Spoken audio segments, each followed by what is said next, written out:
Monsieur, vous devez épouser jusqu'à 3 femmes. Madame, vous devez accepter d'avoir jusqu'à 3 coépouses. Ce ne sont pas des suggestions. Votre avis ne compte pas. Vous vous exécutez ou vous filez tout droit en prison et vous y restez jusqu'à la fin de votre vie.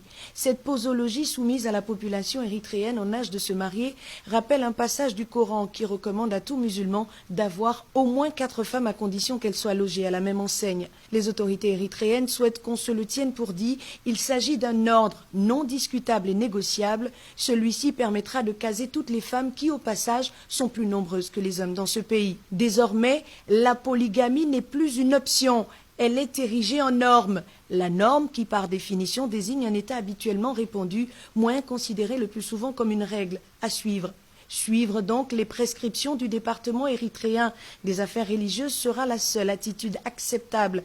Quiconque refusera de s'y conformer obtiendra un billet aller simple pour la prison centrale d'Asmara, simplement dit, désormais un homme égale à 3 femmes, une femme égale à 3 coépouses, un point, un trait.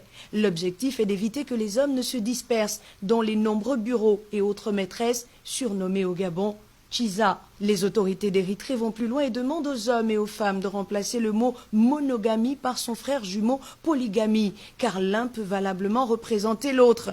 S'agissant de l'amour qui doit être le socle d'une relation, en Érythrée, les autorités disent qu'il prendra le train en marche, mieux que l'appétit viendra en mangeant. Si certains applaudissent des deux mains cette décision, parce que selon eux, avoir plusieurs partenaires peut changer la vie, d'autres en revanche estiment que leurs droits fondamentaux sont violés, mais que la pilule finira par passer à coups de larmes et de résignation.